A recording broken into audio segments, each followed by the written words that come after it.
और देह के भिन्न अनुभव करते हुए देह के त्याग की ही भावना भाते हैं।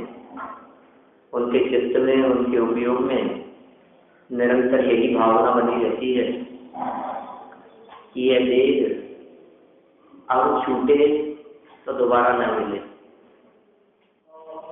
देह दोबारा मिले उसे कहते हैं मरण, और देह दोबारा न मिले उसे कहते हैं निर्वाण।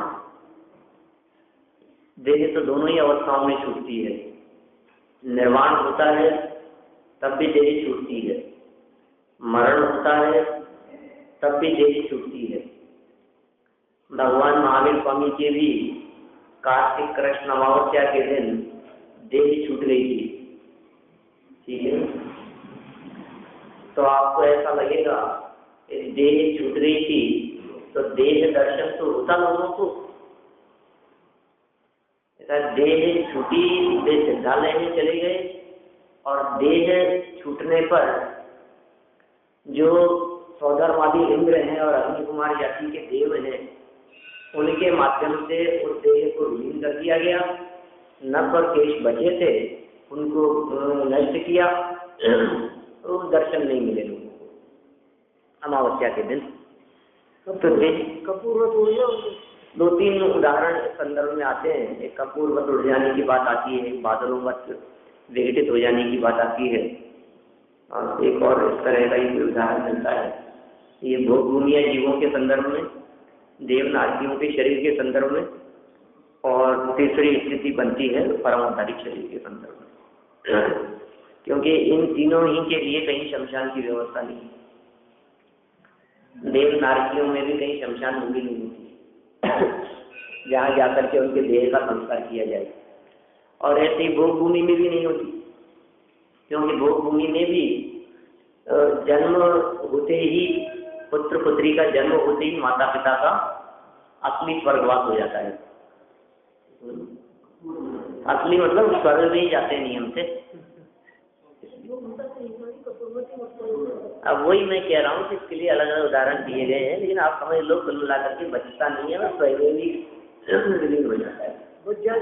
करे कौन सुधार तो है नहीं, बच्चे से बड़ा बालक जो है, बालक बालिका, वो माता पिता को नहीं देख पाते और माता पिता बच्चों को नहीं देख पाते, उनका मुख भी एक दूसरे को नहीं देखते और वियोग हो जाता है। खैर, यहाँ तो बात ये चल रही है कि देह तो छूटनी है और छूटेगी भी, लेकिन छूटने के पश्चात दोबारा ना मिले, इन प्रयासों में वे मुनिराज लगे रहते हैं। निरंतर मुनिराजों का जो प्रयास है, वो प्रयास इसी दिशा में कार्य करता है। अब हमें देह नहीं मिले, अब हमें शरीर नहीं मिले, और शरीर न मिलने का अर्थ सिद्ध दशा की प्राप्ति है, सिद्धालय की प्राप्ति हो जाए, हमें परम मुक्ति हो जाए, निर्वाण की प्राप्ति हो जाए। तो इस निर्वाण की प्राप्ति की भावना से वे निरंतर आत्म ध्यान किया करते हैं, आत्म ध्यान में लगे हुए। ज्ञान ध्यान तपोरत है, तपस्वी से प्रशस्यते। ज्ञान ध्यान और तप में लगे रहने वाले हैं, ये तपस्वी कहलाते हैं। इस तरह की काफी बातें कल तक अपनी यहाँ हुई है, 258 नंबर श्लोक तक। और अब निष्प्रह मुनिराज से प्रार्थना। मुनिराजों की निष्प्रह वृत्ति किस प्रकार की होती है, उनसे क्या प्रार्थना करते हैं हम, देखिए आप 234 पेज पर। जो कर्म बंधकी और शरीर धारण करने की विधि दूर होने का चिंतन करते हैं। क्या करते हैं? जो कर्म बंध की और शरीर धारण करने की विधि दूर होने का चिंतन करते हैं, और परम उत्तम गुणों से मंडित हैं, वे मुनिराज हमें भी पवित्र करें। यह बात आगामी जन्म में कहते हैं। हमारे यहाँ मुनिराज से हम ऐसी प्रार्थना कर रहे हैं कि देखिए, आपने तो शरीर धारण करने की जो विधि थी उसको दूर किया ही है, और उसका चिंतन करते ही हो। माने हे महामुनिराज, आप तो इस विधि को बहुत भली प्रकार जानते हो कि शरीर से कैसे मुक्त हुआ जा सकता है। और अब क्या करें कि हमें भी पवित्र करें, अब हमें भी वो विधि बतलाएं। जिस विधि से कीने कर्म चक्षुर, जिस विधि से आप कर्मों को चक्षुर करने में लगे हुए हैं, जिस विधि से आप मुक्ति की तरफ तीव्र वेग से कदम बढ़ा रहे हैं, जिस विधि से आप अतीन्द्रिय आनंद का रसपान करते हैं, जिस विधि से देह पर प्रतिकूलताएं आने पर भी आप उन प्रतिकूलताओं से विचलित नहीं होते, आखिर वो विधि क्या है? जिस विधि से आप देह से भिन्न आत्म तत्व का अनुभव करते हैं, वास्तव में आप तो धन्य हैं, आपका जीवन धन्य है, आपकी महिमा अचिंत्य है। आपकी उस अचिंत्य महिमा का वर्णन हम शब्दों से नहीं कर सकते, किंतु जैसे महिमावान आप हैं, जिन गुणों से आप मंडित हैं, सुशोभित हैं, क्या उन्हीं गुणों से सुशोभित मैं नहीं हो सकता? आपके पास आया हूं, तुम सादानी क्या कोई हो, जग को दे दी जग की निधियां। आप तो सम शम की अविनश्वर मणियां लुटाया करते हैं। मैं आपके चरणों की शरण में आया हूं कि मुझे भी आप जैसे ही गुणों की प्राप्ति हो जाए। वंदे तद्गुण लभे। आपके गुणों की प्राप्ति के लिए आपके चरणों की शरण में आया हूं, मैं आपको वंदन करता हूं। कितनी उत्तम भावना यहाँ बारे कि जो कर्म बंधन की और शरीर धारण करने की विधि दूर होने का चिंतन करते हैं। दो प्रकार के चिंतन के लिए यहाँ कर्म बंधन दूर करने की विधि, ठीक है ना, और शरीर धारण करने, कर्म बंधन की विधि और शरीर धारण की विधि, और इन दोनों को दूर करना। कर्म बंधन की विधि, शरीर धारण की विधि, और इन दोनों को दूर करने का चिंतन कि माने कर्म बंधन भी नहीं होवे और शरीर भी दूर हो जाए, इस तरह का चिंतन आप करते हैं और परम उत्तम गुणों से मंडित है। माने परम भी बहुत उत्कृष्टता के लिए होता है, उत्तम भी बहुत उत्कृष्ट शब्द है, और गुण तो अपने आप में ही गुण है। माने गुणों से युक्त तो आप हैं ही, लेकिन जिन गुणों से युक्त हैं वे गुण भी कोई साधारण नहीं है, वे भी उत्तम गुण हैं, और उत्तम गुण भी परम पवित्र हैं। तो तीन तीन शब्द दे दिए उसके लिए यहाँ। परम उत्तम गुणों से मंडित हैं वे मुनिराज हमें भी पवित्र करें। यह बात इस शार्दुल विक्रीड छंद में कहते हैं, 259 नंबर का छंद है।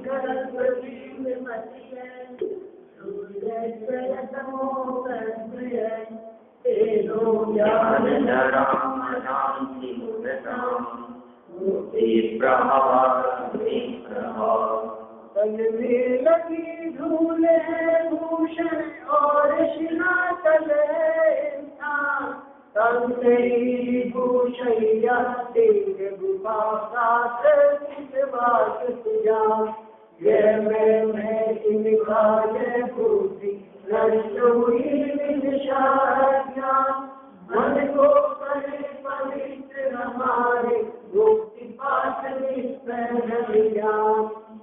क्या कहें, तन में लगी धूल है, भूषण, भूषण जानते हैं, आभूषण, गहने। क्या है गहने? मनराज के कौन से गहने? इस शरीर पे लगी हुई धूल ही उनके गहने। कैसे उपमाएं दी है आचार्य ने। और शिला तल है स्थान, स्थान कौन सा है? मनराज कहाँ रहते? चट्टानों पर रहते हैं, शिलाओं पर रहते हैं, कंकरीली भूमि पर रहते हैं। कंकरीली पृथ्वी ही शैया है, कंकरीली भूशैया। तन में लगी धूल है भूषण और शिलातल है स्थान, कंकरीली भूशैया, कंकरीली भूमि शैया है और सिंह गुफा, जैसी गुफाओं में सिंह रहते हो, और प्राकृतिक वास, वो वास को जान, वास होकर रहने का स्थान घर। कैसे शब्द दिए हैं, महाराज कहाँ रहते हैं, कैसी परिस्थितियों में रहते हैं। ये बाह्य परिस्थिति का चित्रण किया है, और बाह्य परिस्थिति का चित्रण करते हुए अंदर में उनकी क्या चलता है। कहती है यह मैं और मैं इनका, यह बुद्धि नष्ट हुई विनिशा ज्ञान। अंदर में ज्ञान चलता है, बाहर में धूल चढ़ रही है और अंदर में अज्ञान कर रहा है। बाहर में शरीर पर धूल चढ़ रही है और अंदर में ज्ञान बढ़ रहा है, वेद विज्ञान बढ़ रहा है, वेद विज्ञान की धारा बढ़ रही है। यह मैं और मैं इनका, ठीक है, ये तो मैं हूं और मैं इनका हूं, ये मेरे हैं। ये सब मूर्खों जैसी कल्पनाएं हैं। जगत में कौन किसका होता है? जगत में कोई वस्तु किसी और की नहीं होती, जगत में कोई व्यक्ति किसी का नहीं होता। संयोग है सर्वत्र पर, साथी नहीं संसार में। संयोग तो सर्वत्र है, माता पिता भाई बहन पुत्र पत्नी परिवार मित्र सब साथी दिखते, सही साथी नहीं है, संयोग है। साथी कैसे होंगे? हैं? आप ही सबसे अपना साथी है। लोग तो महावीर सबको साथी कह रहे थे, क्या बोलते हैं? मेरे साथी है, मेरा महावीर है, महावीर भगवान मेरा सच्चा साथी है। दोस्त है वो तुम्हारे, और ये नहीं आती क्या कहना चाहते थे, किस चीज के साथी बनाना चाहते हो आप उनको? न तो आप उनके जैसे, न वो आपके जैसे, न वो आपके घर गृहस्थी में साथी है, न आपके व्यापार रोजगार में साथी है, न आपके दुख में साथीदार है, न आपके राग देश में, न दशाओं में। हम उनको कैसे साथी कह रहे हैं? और ये सच्चा साथी तो महावीर ही है हमारा, वही साथ देगा भैया हमारे को संकटों से, वही बचाएगा। कौन बचाएगा? कैसी मिथ्या मान्यताओं में उलझे हो। संकट आएंगे तो कोई महावीर बचाने नहीं आएंगे, कोई पार्षद बचाने नहीं आएंगे। अरे वो खुद ही अपने आप को बचाने के लिए नहीं उठ खड़े हुए पार्षनाथ, हमें बचाने के लिए कैसे आएंगे? संकट हरण पार्षनाथ, विघ्न हरण। मैं तो संकटों को, और जब संकट हरण यदि ये है तो असली अर्थों में जो उन्होंने मार्ग बतलाया है, इसलिए वे संकट हरण है। जिसने हमारे को मुक्ति का मार्ग बतलाया है, हमें संकटों से बचने का मार्ग बतलाया है, जगत के जीवों को संकट नहीं आए, ये विधि जिस तीर्थंकरों ने बतलाई है, ये मुनिराज जो विधि बतला, ये संकट हरण है असली। जो हमारे को दुनियादारी में उलझाए, वे संकट को हर रहे हैं कि संकट में डाल रहे हैं? दुनियादारी में उलझाए तो संकट में डालने वाले हैं। जो ये कहें भैया लगे रहो, इसमें भला होगा तुम्हारा, जो कर रहे हो वो करते रहो, कोई बात नहीं, और अच्छा, मेरा आशीर्वाद तुम्हारे साथ है, तुम्हारा बिजनेस खूब बढ़ेगा। आपका आशीर्वाद साथ है तो आप हमें संकट में डाल रहे हो कि संकट से बचा रहे हो?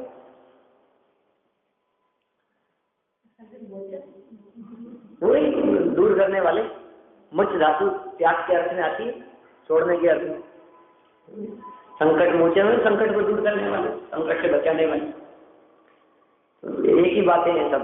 लेकिन यहाँ तो ये कह रहे हैं कि मुनिराज वास्तव में असली संकट हरण है, क्योंकि ये मुनिराज स्वयं तो संकटों से बचे हुए हैं, और वे जिस मार्ग पर चल रहे हैं, उन्होंने जिस विधि से संकटों को जीत लिया है, यदि उस विधि को हम जान लेंगे तो हम भी संकटों से बच जाएंगे। जिनके लिए शरीर में लगी हुई धूल ही आभूषण है, क्या? जिनके लिए शरीर में लगी हुई धूल ही आभूषण है, पत्थर की शिला ही आवास है, कंकरीली पृथ्वी ही शैया है, जिनमें सिंहादि रहते हैं, ऐसी गुफाएं ही घर है। सिंह कहाँ रहते हैं? मान गुफा शब्द सही शब्द नहीं है उनके लिए, वहाँ मान में रहते। गुफा शब्द सिंह के रहने के लिए ठीक नहीं। क्या?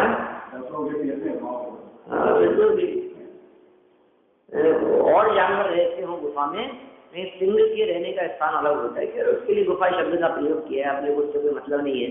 लेकिन यहाँ तो ये बात कहना चाह रहे हैं कि जहाँ वो रहते हैं, अब वहाँ यदि मुनिराज जाकर के बैठेंगे तो इसका मतलब तो ये हो गया कि हम सिंह से बच के नहीं, अभी तो ऐसी जगह पर जाकर के बैठे हैं जहाँ सिंह नियम से आने वाला है।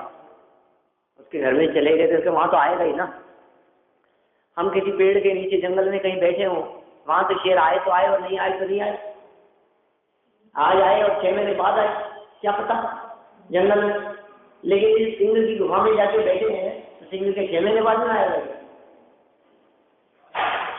6 दिन भी नहीं, वो तो आने वाला है।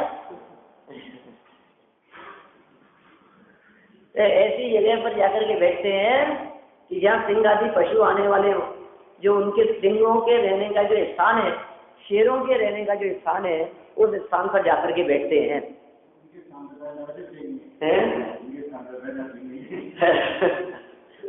अब देखिए, अब इसमें 2 बातें होती है। शेर के स्थान पर जाकर के बैठने में एक स्थिति तो ये हो गई कि शेर आकर के खा जाएगा तो तम से मुक्ति मिल जाएगी, एक परिस्थिति तो ये हुई। दूसरी स्थिति वहां ये बनती है कि शेर की गुफा में शेर के अलावा कोई दूसरा घुसने की हिम्मत नहीं करता। शेर भी आए तो आए, नहीं आए तो नहीं है। शेर की गुफा में कौन जानवर जाएगा? शेर की गुफा में कौन आदमी आएगा? माने शेर की गुफा में शेर के अलावा डिस्टर्ब करने वाला कोई नहीं होता। एक बात, दूर से गुफा दिख जाए तो दूर से चला जाए। हाँ, शेर की गुफा में शेर के अलावा उठने वाला कोई नहीं होता। तो एक तो ये स्थिति हो गई कि दूसरों से डिस्टर्ब नहीं होगा। तो साहब शेर तो डिस्टर्ब करेगा, शेर भी 2 काम कर, शेर के साथ भी 2 स्थितियां हो सकती है। या तो वो शेर आकर के मारेगा, क्या, या फिर जिनके निकट सिंहादि पशु भी भूल जाते क्रूरता, 2 स्थिति हो सकती है ना। यदि शेर आकर के खाएगा तो मुनिराज तो शरीर को शत्रु मान करके उसको वैसे छोड़ना चाहते हैं, तो जो शेर आकर के उसे खाएगा उस परिस्थिति को अच्छा मानते हैं, अनुकूल मानते हैं। ठीक है, हम तैयार हैं उसके लिए, बहुत अच्छा हो जाएगा यदि शेर आकर के खा जाएगा। यदि शेर आया और उसने खाया ही नहीं तुम्हारे को तो कोई बात नहीं। शेर ने आकर के नहीं खाया और वहां आकर के चुपचाप बैठ गया अपनी क्रूरता को भूलकर, तो हमें ध्यान में विघ्न उत्पन्न नहीं किया, हम ध्यान करते हुए वैसे मुक्ति को प्राप्त कर लेंगे। शेर आकर के खाएगा तो शरीर रूपी शत्रु को नष्ट करेगा, और शेर आकर के नहीं खाएगा तो हम कर्म शत्रुओं को नष्ट कर देंगे। बोलो, ऐसा विचार कर मुनिराजों को सिंह के रहने का स्थान सर्वश्रेष्ठ लगता है। कैसी बात कह रहे 2-3 प्रकार से सब बातें बता दी मैंने, क्या क्या स्थिति बन सकती है उसमें। देखिए क्या कह रहे हैं, जिनके लिए शरीर में लगी हुई धूल ही आभूषण है, पत्थर की शिला ही आवास है। क्या कह रहे हैं, धूल तो आभूषण है, आभूषणों को शरीर पे धारण किया जाता है। धूल लग रही है पैरों में, हाथों में, धूल उड़ रही है तो बदन पे चिपक रही है, आभूषण के समान है। वस्त्रों के समान भी कह दिए जाते, वस्त्राभूषण, वस्त्राभरण ऐसे शब्द के प्रयोग किए जाते हैं। पत्थर की शिला ही आवास है और कंकरीली पृथ्वी ही शैया है। कहाँ आड़े हो गए, टेढ़े हो गए, थोड़े से लेट लिए, कंकरीली भूमि पर ही, कंकरीली भूमि ही शैया है। एक और बात है, कंकरीली भूमि तो उनको क्या फर्क पड़ रहा है, इधर कंकर है उधर कंकर नहीं है, तो तुम निष्कंटक भूमि पे सो लो ना, इधर से थोड़ा सा उधर खिसक करके। कंकरीली भूमि पे सोने की क्या जरूरत है? ये आपके दिमाग में चल रहा था, जरूर क्या बात है, आखिर उसके पीछे क्या कारण हो सकता है? कंकरीली भूमि पर सोने के पीछे कारण ये है कि एक तो ज्यादा देर नहीं सो पाएंगे, उनको ज्यादा देर सोना नहीं, सोना ही नहीं है तो शरीर थकता है, इसलिए कंकरीली भूमि पर ही जितने ज्यादा देर नहीं सो सके। दूसरी बात, जितनी भी देर उस भूमि पर सोया जाएगा क्या उतनी देर में करवट बदलने का प्रसंग नहीं बन सकता, क्योंकि करवट बदलने में फिर दूसरी जगह चुभेंगे तो वैसे लेते रहो क्या। तो भूमि को साफ करके सोते हैं ना उन्हें पीछे से, करवट नहीं बदलते। कछु शयन एकासन करन, दौलत राम जी शेड़ावा में कहते हैं, भूमा ही पिछली रहन में कछु शयन एकासन करन।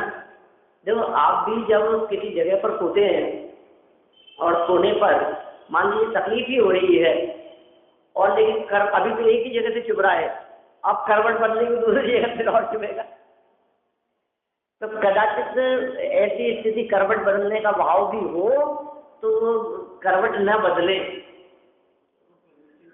बदलते ही नहीं है। अरे वहां जीव होंगे तो क्या होगा, जिस भूमि को साफ करके जिस करवट से सोए हैं यदि वे करवट बदलेंगे तो वहां जो जीव आ गए हैं, 2 इंद्रिय 4 इंद्रिय विचित्र जीव है, क्या उनकी विराधना नहीं होगी, क्या उनकी हिंसा नहीं होगी? तो करवट भी नहीं बदलते, तो कंकरीली भूमि ही उनकी शैया है। निष्कंटक भूमि पर वे विश्राम नहीं करते। अरे वास्तव में क्या विश्राम की बात सोचे, वो कंटक और निष्कंटक भूमि वो उसको कुछ गिनते ही नहीं, उस प्रतिकूलता को प्रतिकूलता नहीं गिनते और निष्कंटक भूमि को अनुकूलता नहीं गिनते। ये अनुकूलता है और प्रतिकूलता है उन्हें कोई भापित ही नहीं होती। कंकरीली पृथ्वी ही शैया है जिनमें सिंहादिक रहते हैं, ऐसी गुफाएं ही घर है। यहाँ तक तो वास्तविक परिस्थिति होगी। अब मनस्थिति की बात करते हैं, परिस्थिति की बात थी, अब मनस्थिति की बात कर रहे हैं। परिस्थितियां तो सब प्रतिकूल है, लेकिन मनस्थिति से उन प्रतिकूल परिस्थितियों में भी अनुकूलता का चिंतन करते हैं। प्रतिकूल परिस्थितियों में भी ऐसी क्या बात हो सकती है कि आप दुखी नहीं होंगे, कि प्रतिकूल परिस्थितियों में यदि मनस्थिति को प्रतिकूल न होने देवे तो आप दुखी नहीं होंगे। यदि प्रतिकूल परिस्थितियों के साथ साथ मनस्थिति में भी प्रतिकूलता आ गई तो फिर आंख से आंसू झरने लगेंगे, तो चेहरा मुरझा जाएगा, तो खेत खिन्नता होगी बहुत अधिक। तो परिस्थितियां कैसी भी हो लेकिन मनस्थिति को संभाल के रखते हैं, मन से डर रहते हैं। अब देखिए क्या है मनस्थिति, कि देह मेरी है और मैं इनका हूं, ऐसे विकल्प रहित जिनकी बुद्धि, जिनका उपयोग, जिनका मन, जिनका चिंतन, कैसा चिंतन, ऐसे विकल्प रहित। इसका मतलब कैसे विकल्प सहित, कि देह मेरी नहीं है और मैं इसका नहीं हूं, ये मुझसे भिन्न है। ऐसे विकल्प सहित, रहित नहीं, देह मेरी नहीं है और मैं देह का नहीं हूं, ऐसे विकल्प सहित, और देह मेरी है और मैं इसका हूं, ऐसे विकल्प रहित जिनकी बुद्धि है और जिनकी अज्ञान रूपी ग्रंथि टूट गई है। अज्ञान की गांठ बंधी थी, मोह मिथ्यात्व ग्रंथियां हैं, ठीक है ना, शल्य ग्रंथियां, शल्य माया मिथ्यात्व निदान, ये शल्य जिसकी टूट गई है, मिथ्यात्व जिसका टूट गया है, विपरीत बुद्धि और विपरीत मान्यता जिनकी निकल रही है, माने अज्ञान की ग्रंथि टूट गई तो क्या होगा, ज्ञान धन मुक्ति के पात्र परम निष्प्रह मुनिराज हमारे मन को पवित्र करे। कैसे हैं मुनिराज?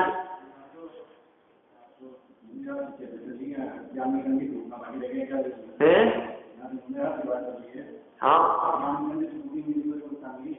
चौथे गुणस्थान में टूट गई, चारित्र मोह की बात है, लेकिन ये कह रहे हैं मैं देह का हूँ और देह मेरे हैं, ऐसे विकल्प रहित, और जिनकी ये ग्रंथि टूट गई है, पहले ही टूट गई है, जिनकी ये ग्रंथि टूट जाएगी ऐसा नहीं कह रहे, जिनकी ये ग्रंथि टूट रही है ऐसा नहीं कह रहे, जिनकी ये ग्रंथि टूट गई है, अतीत की बात करें, जिनको इस प्रकार की ग्रंथि नहीं थी, अज्ञान की ग्रंथि टूट गई, तो क्या चल रहा था अंदर में? ज्ञान धन से युक्त थे, अज्ञान से रहित, अज्ञान धन से युक्त और मुक्ति के पात्र। वर्तमान में वे मुक्ति के पात्र हैं। ज्ञान धन से सहित है, ज्ञान रूपी धन जिनका असली धन है, वो लोग कौन सा धन समझते हैं? ज्ञान धन सर्वधन प्रधानम, ऐसा नीतिकारों ने लिखा है। न चौर आर्यम न च भातृभाज्यम, न राज आर्यम न च भारकारी, जय कृत्य वर्धते एवं नित्यम, ज्ञान धन सर्वधन प्रधानम। नीतिकारों का श्लोक है ये, तो जैनाचार्यों की बात नहीं। क्या लिखते हैं लोग, भर्तरी वगैरह के ऐसे किसी का श्लोक है, क्या लिखा उन्होंने? न चौर हार्यम न च भातृभाज्यम,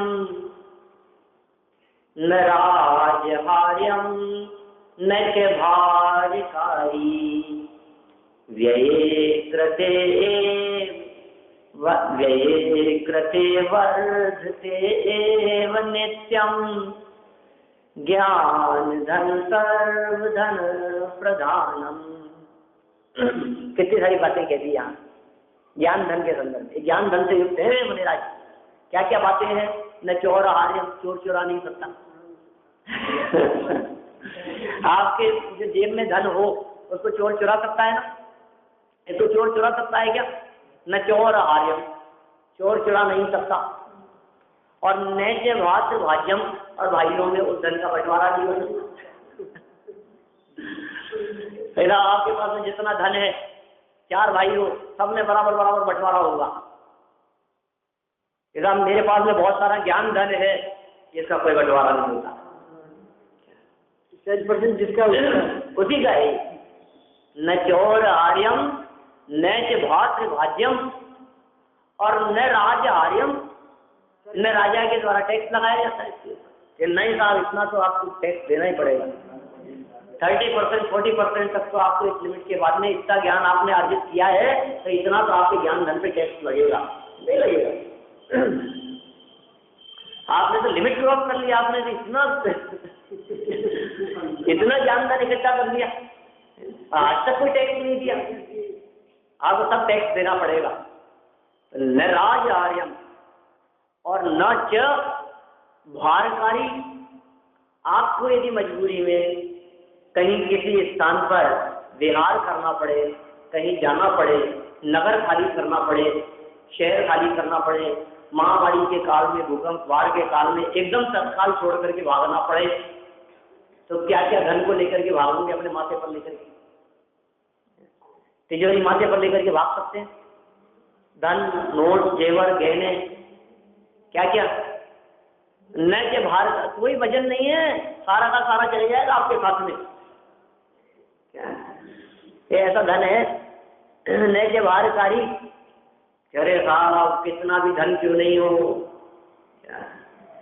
आखिर खर्च करते करते खत्म हो ही जाता है। तो क्या कह रहे हैं? व्यये कृते वर्धते एव नित्यम, जितना खर्च करते जाओगे उतना ये बढ़ता चला जाएगा। इस धन की ये विशेषता है। इसलिए ज्ञान धन सर्वधन प्रधानम, इसलिए जो ज्ञान रूपी धन है ये 3 लोक में सर्वधनों से सर्वश्रेष्ठ धन है। और ऐसे धन के जो धारक हैं महान, कैसे अत्यंत महिमा होगी उनकी। बहुत साल पहले किए थे मैंने, देखो आप क्या कहते हैं, कहाँ से शुरू किया था?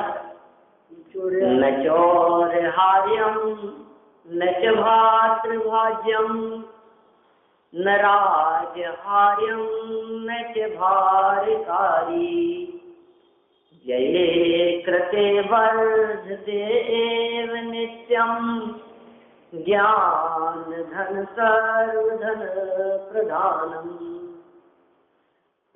ज्ञान की जगह कहीं कहीं विद्या शब्द का भी प्रयोग आता है। विद्या धनम सर्वधनम प्रधान, कि ये विद्या धन है, ये सर्वधन प्रधान है।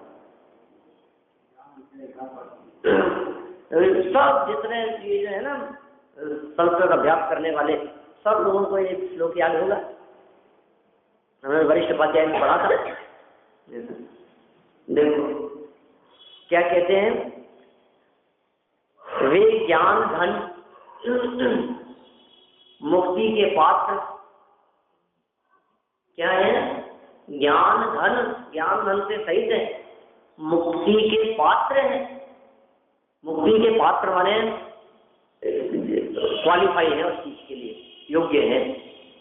तो ना ये इसका पात्र ही नहीं, इसकी योग्य ही नहीं, इन्हें नहीं ये पात्र लगती है।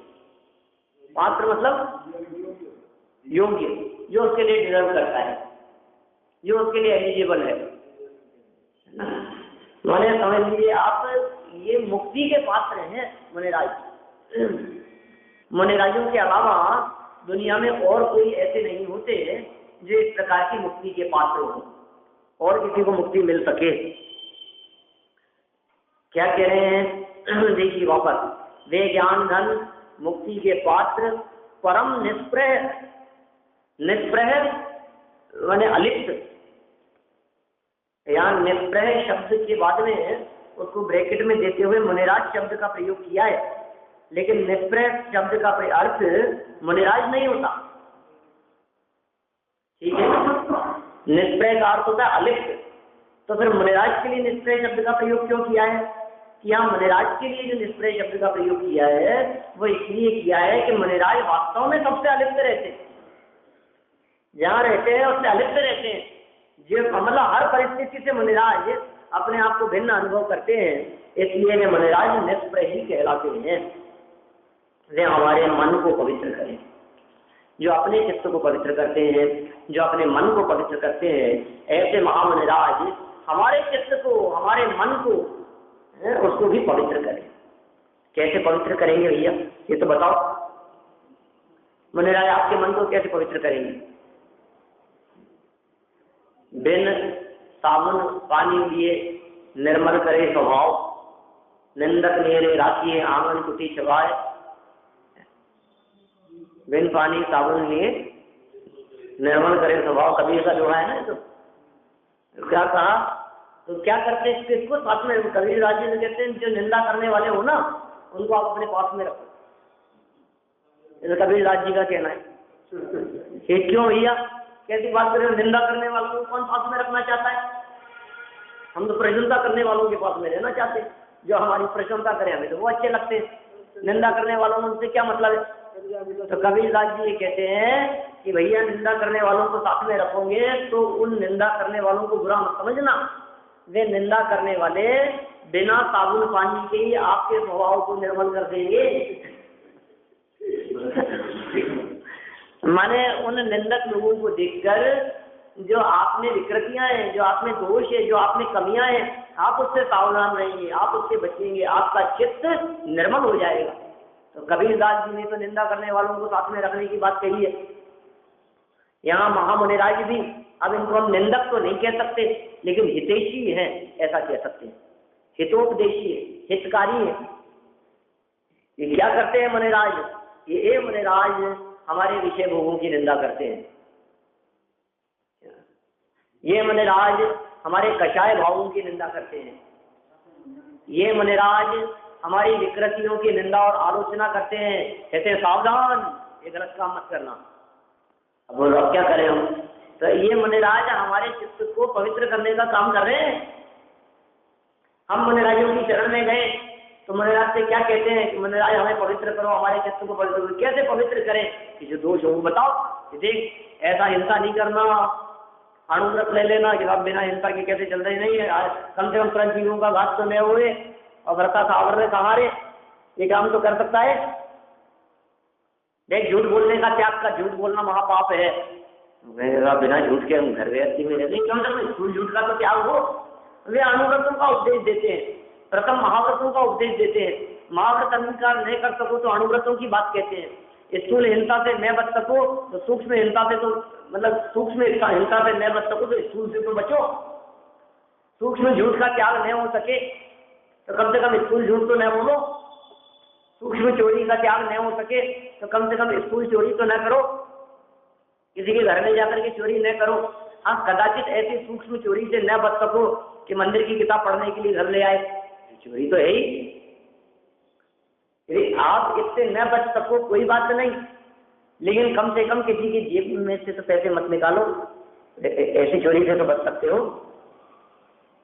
तो ये मुनिराज कैसे पवित्र हो सकते हैं हम, हमारा जीवन कैसे परिष्कृत हो सकता है, निर्मल हो सकता है, शुद्ध हो सकता है, परम पवित्र बन सकता है, हमारी विकृतियां किस प्रकार से निकल सकती है, यह कार्य करने में यदि कोई समर्थ है तो वे महामुनिराज हैं। इसलिए महामुनिराजों की महिमा गाते हुए, उनकी महिमा का वर्णन करते हुए हम यहाँ उनको नमस्कार कर रहे हैं और उनके चरणों की शरण में आए हैं। देखिए, ऐसे परम निष्प्रही मुनिराज हमारे मन को पवित्र करें। आगे देखिए भावार्थ। जो विषयाभिलाषी और शरीर के अनुरागी है, मुनिराज कहते हैं, मुनिराज जी हम लोग कैसे उन लोगों को समझाएंगे। जो विषयाभिलाषी और शरीर के अनुरागी हैं वे स्वयं डूब रहे हैं। कैसे तारेंगे? तेज मूल जन्म जन ऊपर न आओ। दौलत राम जी के तो शब्द इतने याद आते हैं छेड़ाला के। अरे वे स्वयं पत्थर की नौका के समान है। अब पत्थर की नाव स्वयं ही डूबने वाली है, दूसरों को क्या तिलाएगी?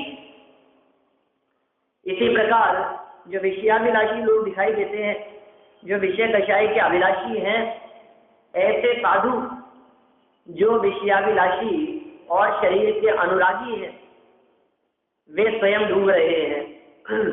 ऐसे गृहस्थ ऐसे पंचेंद्रीय विषयों में डूबे और फंसे हुए डूब रहे हैं, मर रहे हैं, फंस रहे हैं, स्वयं फंसे हैं और जगत के इन जंजालों में दूसरों को फंसाने की बात करते हैं। स्वयं विषयासक्त हैं और जगत के जीवों को विषयों में फंसाते हैं। स्वयं की तृष्णाएं अपार है और दूसरों की तृष्णाओं को जागृत करते हैं। स्वयं असंतुष्ट है और दूसरों को असंतुष्ट बनाने की बात करते हैं। ये जगत में ऐसा ही माहौल सर्वत्र दिखाई देता है। स्वयं पिक्चर देख करके आते हैं और दूसरों को कहते हैं देख के आना, बहुत अच्छी है, कि खुद तो करके आए, जाके आए और दूसरों को जाने की प्रेरणा और देते हो। स्वयं तो असंतुष्ट हैं, धन कमाने में लगे और दूसरे लोगों को प्रेरणा हो रही। इस स्थिति से क्या होता है आज के जमाने में? कुछ अच्छा काम करो, मेहनत करो, हम बताते हैं आपको, तो खुद तो फंसे हैं और दूसरों को फंसाने में लगे। सारे जगत का यही हाल है, हाल बेहाल है। समझ लीजिए आप, विषयाभिलाषी और शरीर के अनुरागी। आप देख लो, जगत में जितने दुकानें, जितने मॉल, जितने शोरूम है, उन सब में इन्हीं दो के पदार्थ मिलेंगे। या तो विषय सामग्री मिलेगी या फिर शारीरिक सौंदर्य संबंधी सामग्री मिलेगी। सब शरीर के प्रति अनुराग, शरीर की सुंदरता, काले से गोरा कैसे हो जाए, सुंदर कैसे दिखे, अच्छा कैसे लगे, निरंतर इन चीजों के प्रति आकर्षण जगत के जीवों को फंसाने के लिए दिखाई देता है। वे स्वयं ही डूब रहे हैं और उनको कैसे तारेंगे?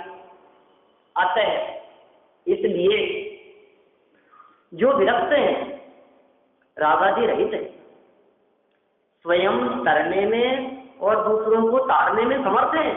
वाह, कैसे हैं वे मुनिराज? अब मुनिराजों की बात करें, जो विरक्त हैं वही विरक्ति दिला सकते हैं हमारे को। जो फंसे हैं वो क्या मुक्त कराएंगे? जो खुद उलझे वो हमें क्या उलझन से बचाएंगे? जो विरक्त हैं, रागादि से रहित हैं, स्वयं तरने में और दूसरों को तारने में समर्थ हैं, स्वयं फिर रहे हैं और दूसरों को तारने में समर्थ हैं, वे हमारे रागादि मन को दूर करके हमारा मन पवित्र करें। वे हमारे रागादि मन को दूर करें और हमारे मन को पवित्र करें। अभी उन्होंने खोला ही भावार्थ किसकी बात है, लेकिन समझ लो आप, विषयों से विरक्त, रागादि से रहित, स्वयं कर रहे हैं। आप करे और उनको तारे, ये भी मनोराजों की भक्ति है ना। निष्प्रय ही निर्मल है, ऐसे साधु सुगुरु कम मिली है। आप करे और उनको तारे, निष्प्रय ही निर्मल है, ऊपर की लाइन ऐसे मनोराज। आप डूब रहे हैं तो दो ऊपर से तारेंगे हैं जो आप ऊपर कहते हैं खुद डूब रहे हैं और उसे कैसे तारेंगे। तो इसलिए यहाँ तो तरने वालों का सहारा हो तो तुम भी चल जाओगे। तो इस तरह से रागादि मन को दूर करके मन पवित्र करने की भावना भाई है। और जो चारित्रवंत साधु हैं ये वास्तव में धन्य हैं, ये वास्तव में परम पवित्र हैं। उनकी बहुत गजब की उत्कृष्ट महिमा है। सबका चित्रण आगामी खंड में किया है। इस बात को फिर आगे बोला है। स्वतंत्र निश्चल निष्का जाता दृष्टा आत्मराम मैं हूँ जो है भगवान, जो मैं हूँ भगवान, अंदर यही ऊपर मेरी राज राज विकास मम स्वरूप है तीर्थ समान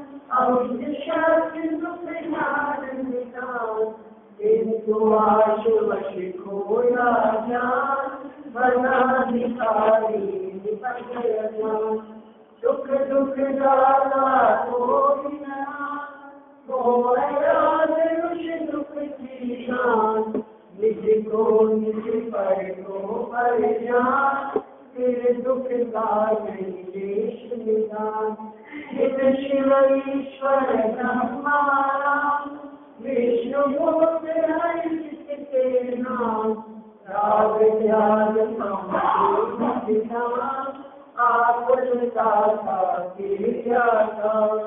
होता स्वयं जगत परिणाम ये जगता करता क्या नाम दूर हटो पर कृष्ण परिणाम कैजानंद लघु अभिराम दूर हटो पर कृष्ण परिणाम कैजानंद लघु अभिराम नित्यतम नाश देखो ज्ञान के प्रकाश देखो आपा परिभाष देखो भानुषी बखानी है समुद्र में जान देखो बंदरी विमान देखो सफर की छान देखो परम समानी है अनुभव सार देखो जीव के जतार देखो काउन सतार देखो भव्य उड़वानी है जहाँ तहाँ धार देखो पार के उतार देखो सुख विस्तार देखो ऐसी निर्वाणी है निर्वाणी की